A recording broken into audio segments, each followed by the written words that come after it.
I think when it comes to the collaborations between comic books and film and games, I think it's getting healthier. Well, for instance, with Sin City, they actually let one of the lunatics run the asylum, so it was a, that was a real change of pace. And now with 300, like with Sin City, we're seeing a very faithful adaptation. So in a way, we're emulating what the Japanese do, which is they take their manga, their comic books, and they translate them. They don't really adapt them. They allow all the rules of a comic book to work in a film. And after decades of comic books being stripped mined and corrupted by Hollywood in particular, we're finally getting there. Well, it's all a game. I mean, one of the things I love about comic books and about films is that I get to be the boss, and I get to tell how the story's going to end.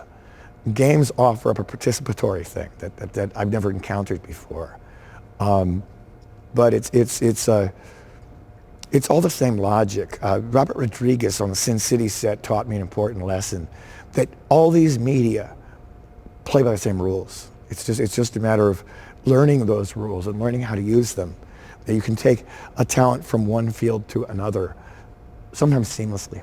Mostly, I think with the whole effort behind this film, like the comic, is that, and the game is to bring something to vivid life, rather than making it feel like a swords and sandals, old-fashioned thing. And nothing about this project feels old. If this movie and this game are as good as they look, my fans are going to be thrilled.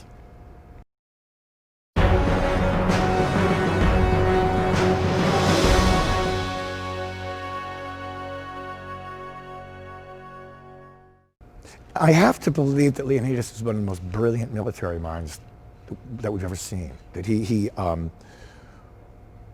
his strategic thinking was flawless. The whole idea of the Battle of the Hot Gates was a masterstroke in terms of 480 BC. Since we've all studied it for so long, now we often think in those terms. That's why we have, modern military uses the term kill box, meaning a limited space where everything in there is going to die. And we use it for our bombers and so on. Leonidas might have been the one who invented that, because so these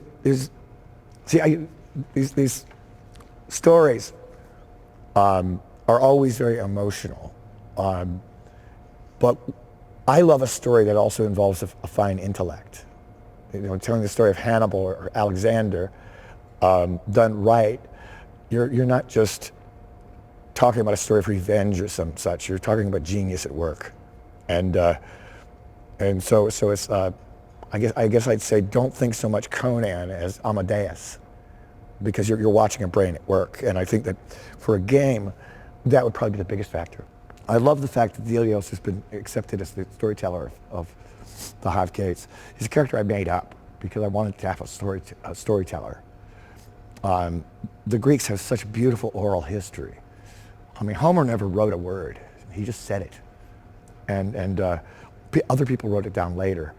And so, 300 I felt had to have a storyteller, and it also gave Leonidas the wonderful moment where he dismisses Dilios and tells him to go back and tell the story. And Dilios doesn't even realize what story he's got to tell until later, when he's inspiring the troops to become allied Greeks rather than just Spartans.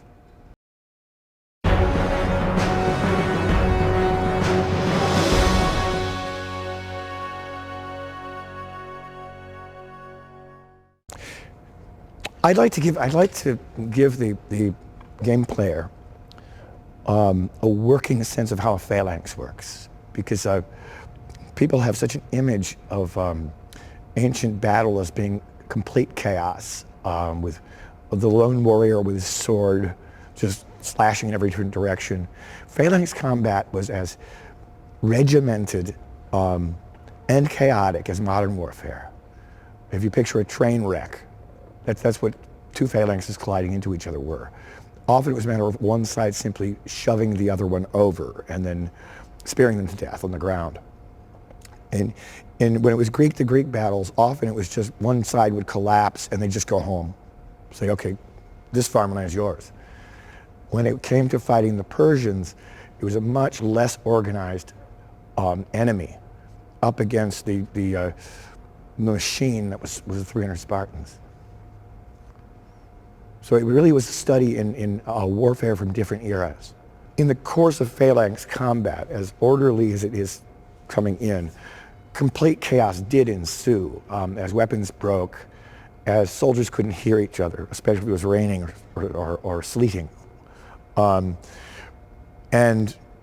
sometimes people would simply, sometimes soldiers would simply fall and slip in mud. So it was an ugly mess, but the beginning of it was especially with the Spartans, was like watching.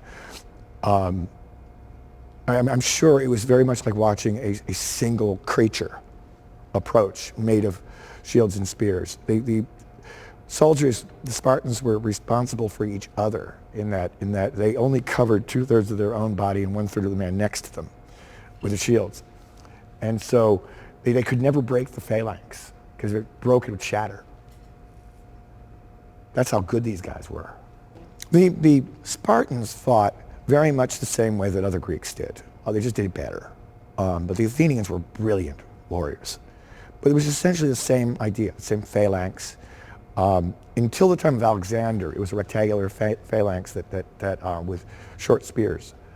Alexander brought forth the long pikes and different shapes to the phalanx that revolutionized warfare. The Persians were the kitchen sink warriors. They'd come in with arrows and elephants and all kinds of wild things. But they lacked the ruthless discipline of the Spartans, and that's how the Spartans were able to hold the pass for so long. Xerxes and his father, but Xerxes in particular, ruled most of the world. So they were able to bring animals from Africa and everywhere to play. And so they had the access to virtually the entire known world at the time. There was just this pearl of Greece that eluded their grasp.